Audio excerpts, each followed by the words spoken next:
Hello, my curious friends. Pastor CJ here with another question from our Ask a Pastor Anything series. This question is, why do we not hear more about the women of the Bible? First off, I love this question because it represents some really important work that we do as we approach Scripture. We think about what we're seeing, what we're reading, what we're hearing, and we can go into it asking questions. What I also love about it is this is the year our United Methodist Church is celebrating 70 years of full connection for ordained women in our denomination. Now, there's some questions there like, really? 70? That's all? And we have some work that we need to look at for that, but that's another whole time together. Today, this question is about why do we not hear more about the women in the Bible? Because let's face it, women make up about half of any given population of humans and have done so for about all of history since humans have been humans. And if Scripture is supposed to be covering a portion of that, then we should hear more stories about women. Also, when we look at it and say, well, why don't we hear more about the stories of women? We have to ask the question, well, why are pastors and teachers and preachers not bringing those stories to light? Why are they not focusing on the role of women in these stories? And so there's really kind of two questions that we can examine in here, and I'd love to do both of them in depth. I'm going to try and hit a little bit on both of them, but I hope you'll take some time and do some more deep diving on your own about this question.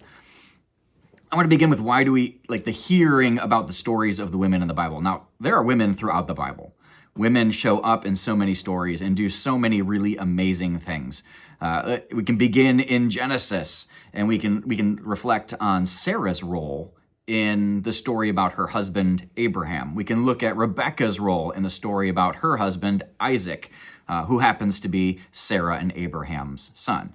We can look at the women who show up again and again, unnamed sometimes and named sometimes. We can look at Miriam, who is the sister of Moses, and how she shows up again and again through the Exodus story. In fact, there's a whole song that is attributed to her after they cross the Red Sea.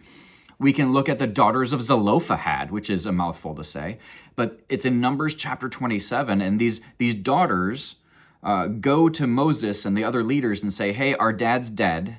We have no brothers. Can we inherit the property even though we're women? And so Moses goes and talks to God, and God says, yes, give it to them.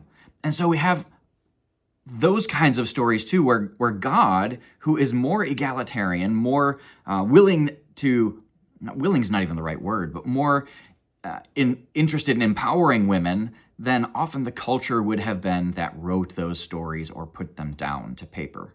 Not paper, but you know what I mean. We have the story of the judge, Deborah, who's leading her people in the book of Judges, and the story of Jael, who kills the main villain in that particular part of Judges by driving a tent peg through his head.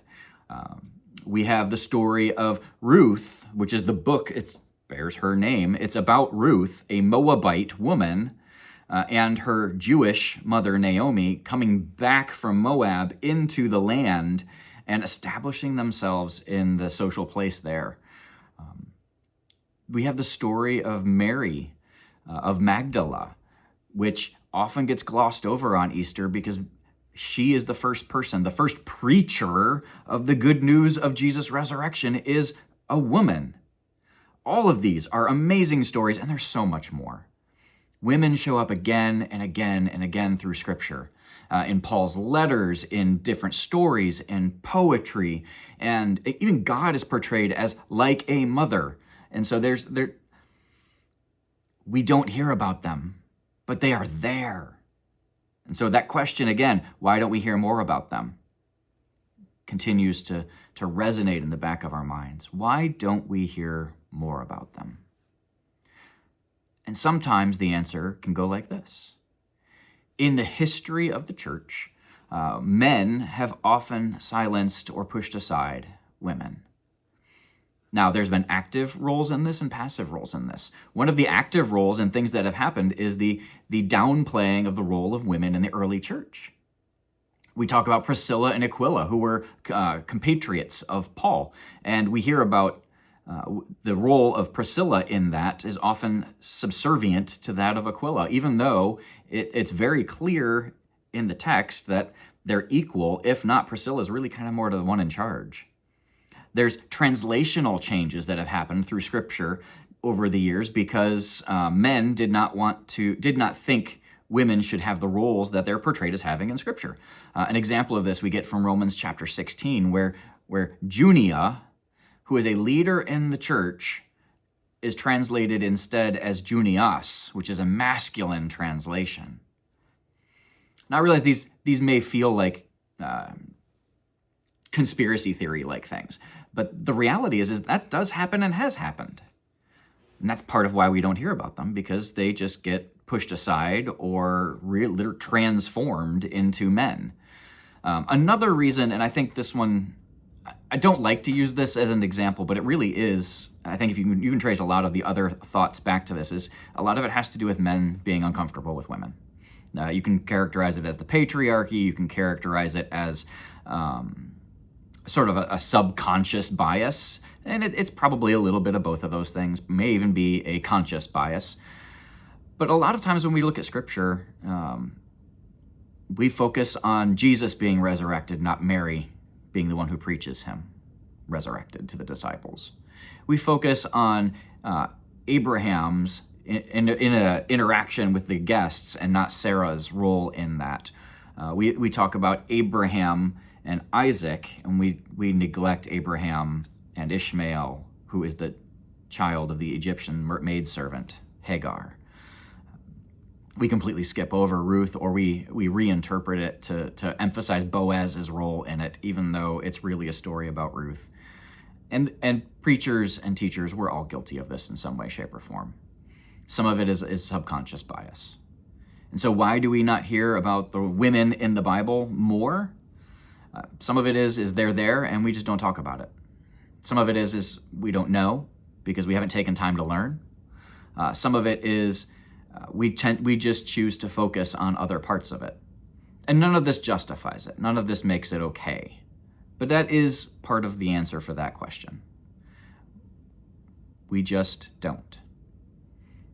The honest piece of it is we don't hear about them because preachers and teachers choose not to highlight them. Friends, it's up to us to do better, especially those who preach and teach who are male, like me. It's up to us to do better, to highlight the role of women and celebrate them and their role in what God has done and is doing and will do in the fulfillment of all creation. So as you reflect on this, my friends, I invite you to check out some of these stories that I've named, do some research, find some other places where the women really do show up and show us all what faithfulness looks like.